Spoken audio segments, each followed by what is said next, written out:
So what's up mga kabiyaya, mga kadabarkads, ang mabiyayang araw po sa ating lahat. At ito yung pag-uusapan natin ay mapatungkol naman kay Vice Ganda, no?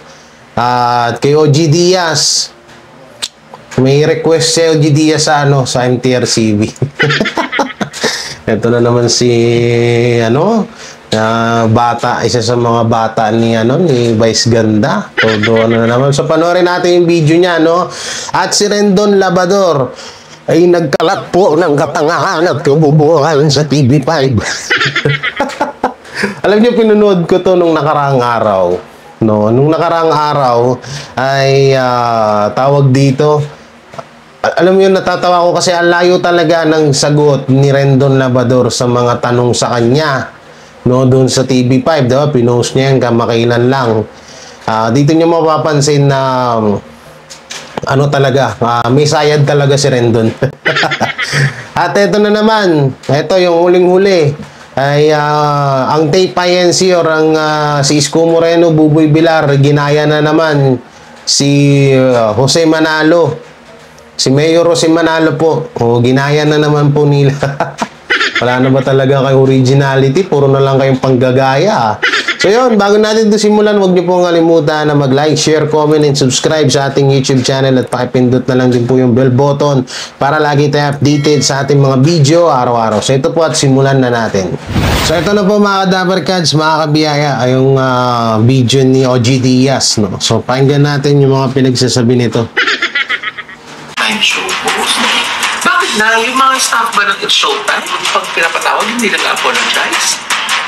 So, yung parang konsensya ako. Bakit? Bakit? Yung mga hindi nabayaran. Oo. Dahil may nakilala akong call boy dyan sa Cubao. Oo. Mukhang matatalinhaga ang mga nilinawan ng host na si Vice Ganda. Oo, sa Showtime. Kung may mga yung spitting facts daw itong si Vice. Oo. Sa gobyerno, yun ang sinasabi nila. Pero nga, ito nga, di ba kumanta si Ann Curtis? Yes! Oo, kumanta, tama na, sabi ni Vice. Oo. Tapos, kumanta naman ang boses ko, ha? Sabi ni Vice, ang boses mo parang korupsyon sa Pilipinas. Nasanay na lang kami pero ayaw namin. Ay, kakaloka. Alam nyo, kaya nasasabi ni Vice Ganda yan, alam naman natin na Leni Robredo ang sinuportahan yan, di ba? Di ba, tama po ako. No, kaya niya palaging binabanata ng gobyerno natin. Pero kung halimbawa man na si Leni Robredo ang naging presidente, ewan ko lang kung bubanat pa yan. Mananahimik lang yan si Vice Ganda. Pero dahil nga si BBM ang naging presidente, kaya todo banat si Vice Ganda. At saka dyan naman siya magaling sa, alam mo yun, yung mga parinig nila. Dyan sila magaling, kaya yan na natin. Yun naman. Siyempre marami naman nag-agree kay Vice Ganda, no? Sa pinura na yun, parang umiilalim. Kumbaga, pailalim kung mangurot si Vice. Oo. Tapos meron pang isa na pagtahimik ka, mananakawang ka. Ay, sabi. Si Vice. Meron pang isa. Kinumusta ni Vice yung bigas na Nueva Ecija kasi yung isang pagpeso taga Nueva Ecija. Parang ang dami pa palang staff, bakit kailangan umangka? Imagine. Although yun ay ni-raid, diba? Ni-raid ng Bureau of Customs yan. Kasama si Congressman Erwin Tulfo. Tapos meron pa yung itlog. Yung itlog daw na magaling daw magluto yung nanay niya ng itlog. Kasi may gravy. Yung may gravy, ay, parang hindi naman yata masarap yan, sabi niya. Masarap. Parang something like, paborito ko ang bread, sabi ko naman. Kasi pag bakla ang magbanggit niya, parang bawal humilig ng egg. Siguro on air, sinasabi niya na, pag binanggit ko yung itlog, paborito ko, mali siya na agad sa inyo. Lagi naman yun diba? Diba, yung nangyaring issue kay Vice Ganda Tayon Perez, kaya lang, ang pinangsasangkalan nila, kaya daw sila sinita is dahil LGBTQ daw siya. Nasa LGBTQ community sila, kaya daw sinitay ang ganyan ng MTRCB, kaya daw naging malaswa sa netizen o sa mga tao. Ngayon, dito sabi naman ni Vice Ganda, ayaw niyang banggitin ng itlog kasi nga LGBT siya. Na baka daw mamaya bigyan na naman daw ng kahulugan ng salitang itlog. Hindi naman ganun ka ang MTRCB. Kayo lang mismo ang nag-iisip niyan. Oo. Alam nyo kasi, yung mga sinabi nyo kasi nung mga kamakailan lang, katulad nung Tingle, vibrator, diba? Yung finger. yun yung mga bawal, pero yung sasabihin nga paborito ko yung itlog, no? Nasa kay Vice Ganda yan kung bakit sinabi niya na hindi niya pwedeng sabihin kasi bawal kasi nga bakla siya. Yun laging pinangsasangkalan ni Vice Ganda, no? Kaya daw siya pinag-iinitan ng MTRCB kasi daw LGBT siya. Kaya daw pinag-iinitan siya ng MTRCB kasi daw tatay niya daw yung nasa kabilang istasyon para daw gito ganyan, ma-shutdown at tataas daw yung ratings ng kabila ng EAT. Samantalang simula noon at hanggang ngayon hindi nyo naman natalo-talo ang EAT. Ano ba naman yung nasa isip nyo, Vice Ganda? So yun, tuloy natin. Sabihin lang na, Nay, updated si Meme Vice sa araw-araw na current events, di ba? Oo. Masipag siguro magbasa ng news si Meme. Di ba? Malay mo, di ba? Diyos ko, baka isang araw to, hindi na ako magugulat pag may comment din si Vice tungkol dun sa inaprobahang budget ng DepEd. Yung wala nang sabi-sabi na in-stop na terminate na ang discussion about the budget. Di ba? Ay, malay mo, meron din siya doon, di ba? Diyos ko, sa mga panahon ngayon talaga, na parang kakapit ka na lang talaga sa Diyos. Hindi ka na pagkakapit sa mga politiko na hindi naman lahat genuine. Wait lang di ba? Disclaimer tayo ko. Hindi ko sure pero pagkakaalam ko, kakamping din nata to si OG Diaz, no? Ayun ang pagkakaalam ko lang, kakamping to si OG Diaz. Kaya niya siguro nasasabi ang ganyan, no? Alam niyo na nagtataka lang ako diyan, Vice Ganda, at sa mga ganito, yung mga tao na hanggang hindi pa rin makamove on. No? Alam niyo yung mga natalo na yung presidente nila, pero sa amin, sa pamilya namin, ilan ng presidente na katulad ako, BBM ako. Mama ko, papa ko, iba't iba kami mga presidente. Yung papa ko nga, Isko Moreno ang binuto nun, pero wala kaming pakialamanan, di ba? Ganun lang yun. Dito sa mga to, hindi makamove on. Ay, nako. Yung tingin sa taong bayan. So, ang tingin lang nila ay para sa sarili nilang interes at kapakanan. Kaya kapit na lang tayo kay Lord. Hindi naman lahat, sabi nga ni Nanay, hindi po lahat. Hindi naman lahat, kaya nga, di ba? Kaya lang, kapit pa rin tayo sa Panginoon. Yes, as always. Wala na po tayong magagawa. Oo. Ang magagawa na lang po natin yung mga botante. Baka pwede yung kilatisin ang mga kandidato natin sa mga susunod na generasyon. Yeah. Oo, di ba? Doon sa isang kumpare kong board member na MTRCB, sinabi ko, baka... Pakinggan nyo to Excuse me, may sumabit. May kumpare daw si OG Diaz sa MTRCB. So, may nire-request daw siya. So, ito, pakinggan nyo maigi Pwede mo i-suggest Suggest pala. Yung mga live show host para ma-lessen yung mga pagkakamali nila on air. Di ba, sila, ma-brief sila, ito yung tama, ito yung pag may bata, ganito, para rin sila ng mga psychologists. Lahat, hindi lang It's Showtime, yung EAT rin, tsaka yung Itbulaga, ganun din. Kasi, hindi naman sila yung mga, yung mga sobrang veteranong mga host, na alam na nila yung mga sinasabi nila, na alam na nila yung nature ng kanilang hosting job, kilala nila yung audience nila, alam nila kung anong mga salitang gagamitin. Kung minsan nga, mga veterano na nagkakamali pa nako-call out din. So, para mabigyan sila ng idea kung ano yung mga hindi dapat sabihin sa ere. Sabi ng kumpare kong board member, sasuggest na gawin. Oo, wala namang ano. Hindi naman insulto yun sa mga noontime show hosts. Na sila isa-seminar kasi para din naman sa kanila yun. Totoo. Di ba? At least pag meron silang sinabi, tas, oy, sabi ko sa seminar, di ba, hindi yun bawal. Meron din silang pang-depensa, di ba, Nay? Yes. Ang importante, pag alam nila nagkamali sila on air, that same episode, kailangan nilang mag-sorry. Oo. Kaya nga sabi ng isang board member na nakausap ko, natutuwa daw sila doon sa Batang Quiapo. Oh, bakit? Kasi Okay? No? So sabi ni OG Diaz, nag-suggest daw siya sa isa sa mga kumpare niya na isa sa mga board member ng MTRCB. Sino kaya to?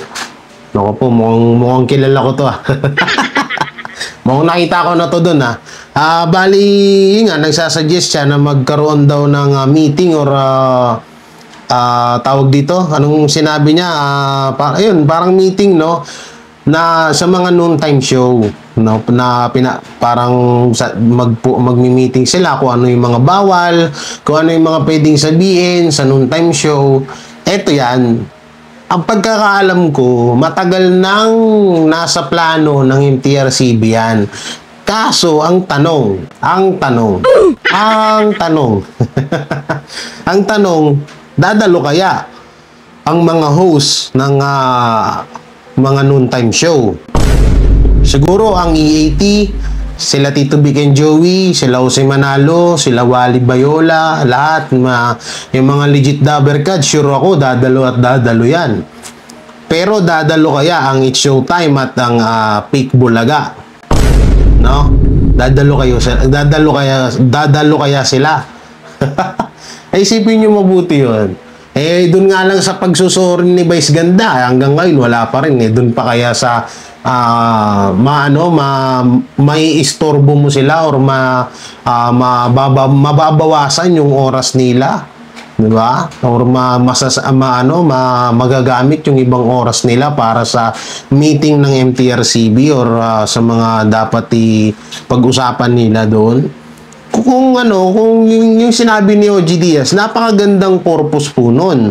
No, na yun nga doon may iwasan nila yung mga salita na bawal, mga salitang ganyan, 'di ba? Pero ang tanong, pupunta kaya sila, 'di ba? Yun yung tanong diyan. Sa palagay ko, ako, para sa akin, Vice Ganda, hindi dadalo to. Vice Ganda, hindi dadalo yan. Baka nga sila, yung Fake Bulaga, maaaring dumalo pa yan. Sila Isko Moreno, Paulo Contis, Buboy Bilar, pwede pang pumunta yan. Pero si Vice Ganda, mukhang malabo sa katotohanan, mga ka-Dabbercats So, yun. Mapunta na po, eto pa, may papanood po ako sa inyong video. May singit ko lang po. Lipana na po kasi talaga yung mga influencer dito sa Pilipinas na wala na talaga sa hulog yung mga content. Diba, nung nakaraan, content natin dun sa isa rin sa LGBT na pinupush niya na kapag hindi na ibili ng magulang ang mga kagustuhan ng kanilang mga anak ay kasalanan po ng magulang yan, no? So, nireaksyonan natin yon. Dito naman, may content po dito na alam niyo yun, yung parang wala na sa hulog, no? Wala na sa hulog. Alam niyo, para lang magkaroon sila ng views, para lang kumita, ay ginagawa ho nila itong mga ganitong video. So, ito po ang ating panoorin para lubos niyong maunawaan. So, mga ka-Dabbercats, mga kabiyaya, ito na po yung video. Dito, makikita nyo sa picture, lapit ko sa inyo, na may paa na nakalitaw, di ba? May paa, may isang matandang babae, at isang lalaki na parang umiiyak. Ito na naman tayo, kabubuhan na naman na content to So, ito, panoorin natin. So, yan, makakita kayo ng paa. Yan, yung paa, nakabitin. Ito si nanay, umiyak-iyak. Umiyak-iyak na sila, overwhelming. Overwhelming tuloy. Iyak-iyak. Okay. So, ang po nung video ay may nagbigti, no? Or may nagpakamatay dito sa video nito. So, tuloy natin.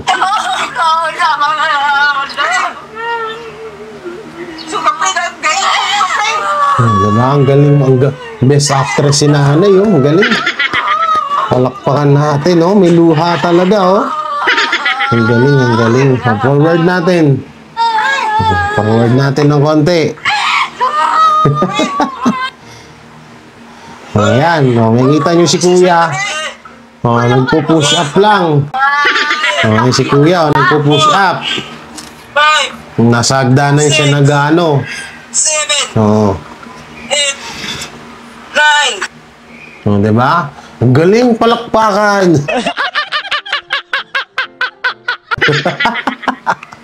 Di alam niyo mga Dabarkads, itong mga ganitong klaseng content, yung mga ibang influencer, wala na talaga ngayon sa ayos talaga. Promise. Alam niyo yun, yung ginagawa nila para lang kumita ng pera, wala na sa ayos eh. Oo, kasi nung nakaraan, sila din po yun eh. Ang pagkakaalam ko, itong mga vlogger na to, no, sila po yung may video na kung saan ay pinaprank nila ang kanilang tatay pinaprank nila yung kanilang tatay na kung saan ay yung nanay nila ay may kabit or may kalaguyo at nahuli sa akto na nag-iispadahan. Iispadahan na lang po, no, para hindi mo sagwa. Na nag-iispadahan mo. Ang masakit doon, yung nandun sa kasama nung babae ay yung anak. At siguro yung bata ay siguro mga 5 taon pa lang, no? So doon sinama at may kita nyo doon sa video na parang may sinusubo, no? Ginaganong-ganon ng babae yung anak niya. So ang pangit lang tignan at pangit panoorin. Ewan ko ba ba't lipa na itong ganito, no? Ako hindi ko sinasabing magaling ako na vlogger, pero kahit pa paano, nasa ayos naman tong vlog ko at pinaglalaban ko lang naman dito, katotohanan lang, no? So mapunta na tayo sa video na kung saan ay ginaya na Tatawa talaga ako. Sabi ko, ano ba naman tong mga to? Tapos mag-iiyakan na naman yung vlogger ni Isko Moreno na issue wala daw pakialamanan. Tapos, alam niyo, natatawa ako dun sa mga title ng mga vlogger ni Isko Moreno. Yung mga vlogger ng TPINC. Ang laging caption nila sa title, may mag-iiyakan na naman nito. Okay, ganyan. May maiinggit na naman. Shit, paano kami maiinggit? paano kami maiinggit sa inyo? Una-una, wala kayong views. Pangalawa, wala namang kakapiranggot lang subscriber nyo. Pangatlo, mas dihamak ng mga gwapo kami, mga defender kaysa sa inyo. Yung itsura nyo, mga mukha nga kayo, walang ligo.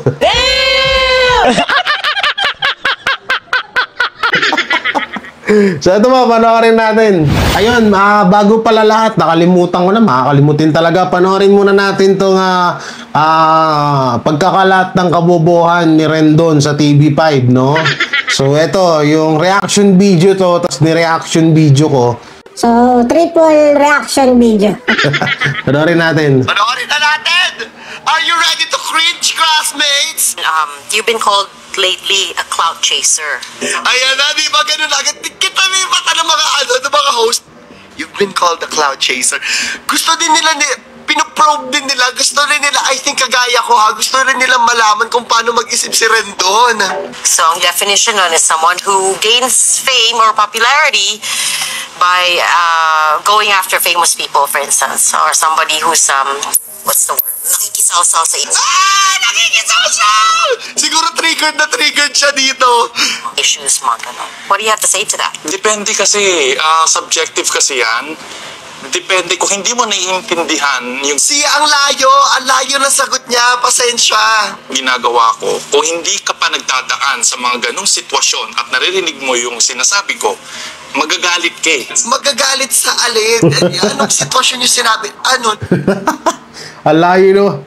Tama nga yung sinasabi ni Carlo III. Alayo ng mga sagot ni Rendon Labrador. Tsaka, eto lang ba't na naman pinagdaanan ni Rendon Labrador? Pinanganak ng mapera magulang nito eh. Ano bang pinagdaanan nito na pinagsasabi nito? Tuloy natin. Kung for example, Vice and Ion, Oo, tama. experience na rin ba? Ganun yun, ang layo na explanation niya, te.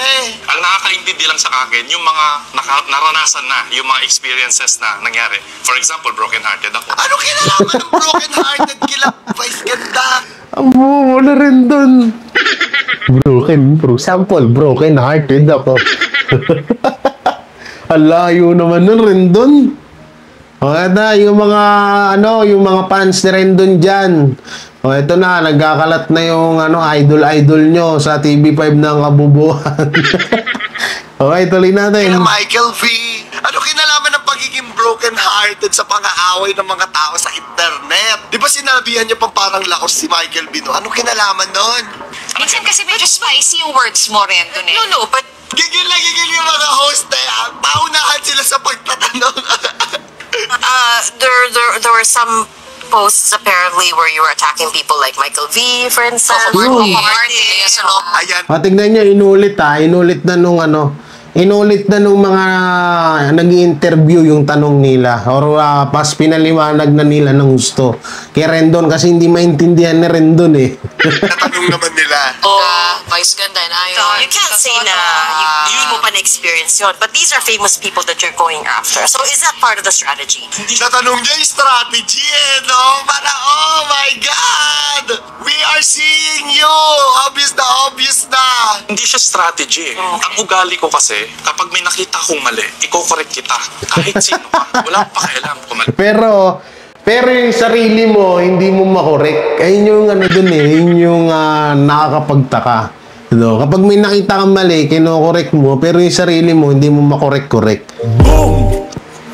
Tama na nga to guys, tama na to. Ayoko panoorin.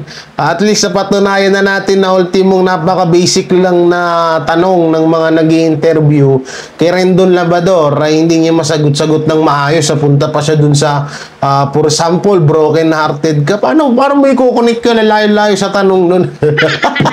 So yan, punta na tayo dito sa video na kung saan yung palaro ni Jose Manalo, ni Mayor Jose Manalo ay ginaya na nila Isko Moreno at Buboy Bilar sa G sa Gedli. Kasi matatandaan nyo, kailan ba nag-start tong palaro ni Jose Manalo? Tapos, kinabukasan, nagpalaro na rin po ang G sa Gedli. So, ito po at panoorin natin. So, ito po yung video. Ito, pa-subscribe po kay Ders TV. O, isa rin po yung reactor ng TBJ.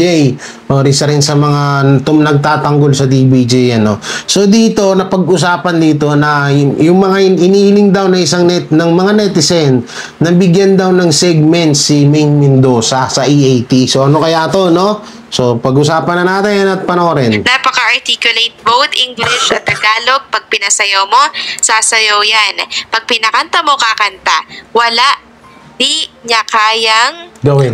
di niya gagawin pag inutos. So, sana daw po mabigyan ng segment na sarili itong si Maine Mendoza sa EAT since magaling naman ito at kahit ano ay ginagawa. Basta lang makapagpasaya ng mga televiewers. Actually, matagal na po yan na request ng marami nung nasa Itbulaga. Hindi, alam nyo wait lang, putulin ko lang kayo. Alam nyo si Maine Mendoza, nung nandun kami sa EAT ng nila Crisulo, nila Jake Magnus, nila Tita Messi. Nung nanood kami doon, hindi pa nag-start ang EAT, nangungulit yan doon, tapos sayaw ng sayaw. Basta kung ano yung pinagagawa, napaka-hyper ni Maine Mendoza. Tsaka ang galing sumayaw. At napakaganda. Promise, napakaganda yan ni Maine Mendoza sa personal. Alam mo yung parang nening-neni lang.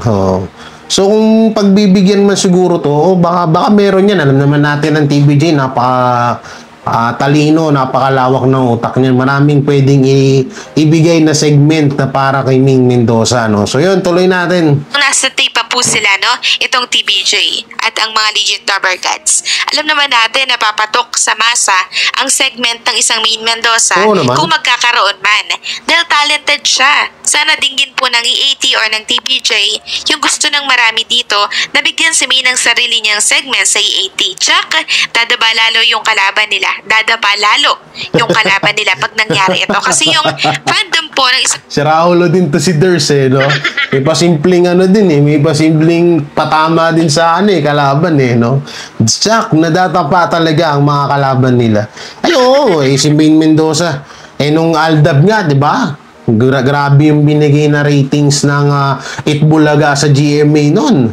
Diba? Laki ng kinita ng GMA nun kaysa kay Main Mendoza at kay Alden Richard, lalong-lalo na ang Tape INC. Diba? So kapag sakali man na si Main Mendoza ay mabigyan ng segment sa IAT, ay panalong-panalo na naman po yan. Talagang, ewan ko na lang kung makakabangon pa ba yung mga yan. So tuloy natin. Ang Main Mendoza, no, yung Aldab fandom, muling magiging aktibo sa pag-iingay dahil po dyan sa segment na yan kung magkakaroon man nga, no? Kaya wait na lang natin. Alam naman natin ng TBJ, the best, Tama. lagi yung the best para po sa show nila. Samantalang pag-usapan naman natin ang ganap kahapon sa G sa Gedli na kung saan hindi po ba nitong mga nagdaang araw sa Mayor Jose Manalo ay biglang nagkaroon ng palaro sa barangay. Yung Hep Hep Hooray na ang version ay Jose Manalo. Ngayon, ang kalaban gumaya na din. Biglang nagkaroon na din po ng Sabi ko sa inyo, wala talaga kayo originality, no? Eto, maraming nagko-comment na bakit daw ginaya ni Jose Manalo yung Hepepore ni Willie Rebillame. Ganito lang yan napakasimple, no? Dito mo mapapatunayan na ang EAT or ang legit Dabar Cats ay hindi talaga mga bitter. Katulad ng Tape INC, ng Fake Bulaga or yung mga host dyan.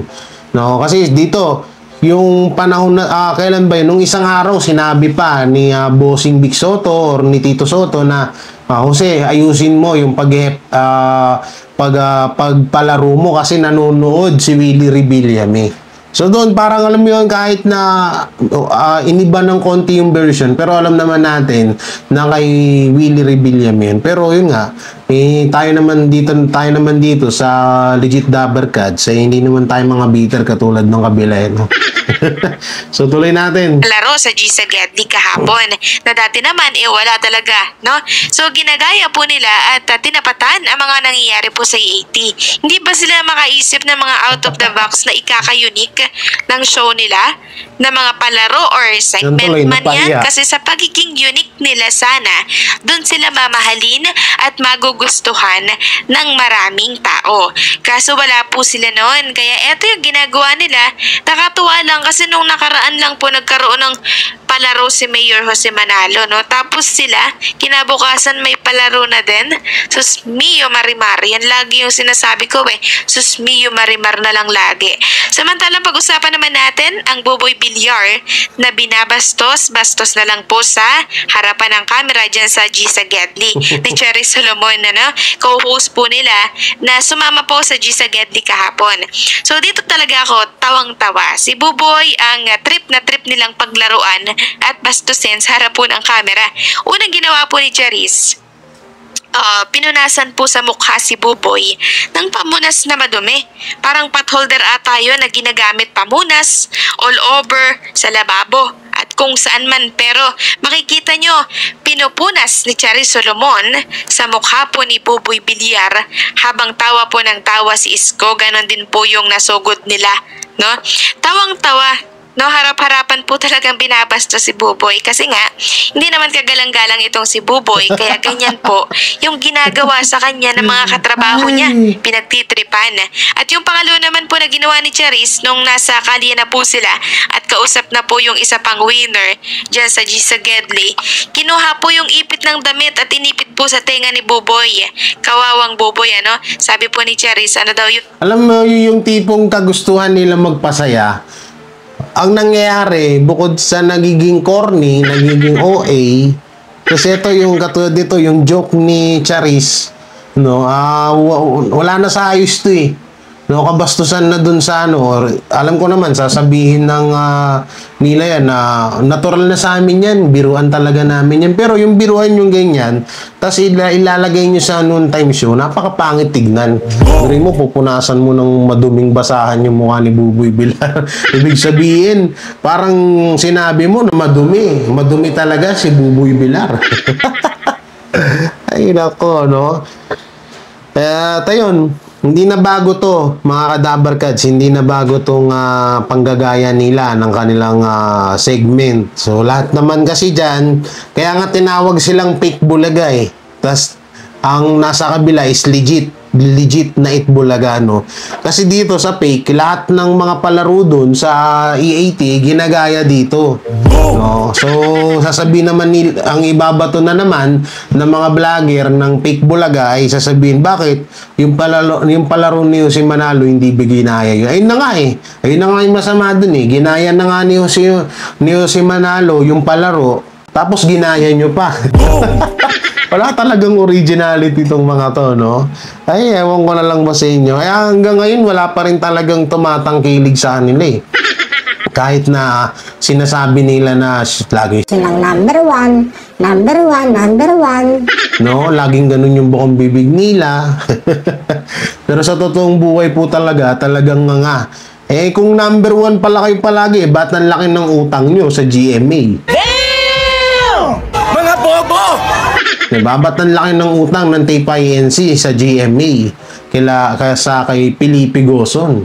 Biro mo 57 million per month ang utang ng TPINC sa GMA. Biruin nyo yung utang na yun. Eh, kung number one kayo, dapat di kayo nagkakautang ng gano'n. No, so yun, hanggang dito na lang itong video natin mga kadabarkads, mga kabiyaya. Anong may bibigay nyo na komento sa mga video na pag-usapan natin ngayon? Comment nyo lang dyan. At syempre, huwag nyo pong kalimutan na mag-like, share, comment, and subscribe sa ating YouTube channel. At pakipindot na lang din po yung bell button para lagi kayo updated sa ating mga video araw-araw. So ingat po kayo palagi and God bless and peace. Bye-bye.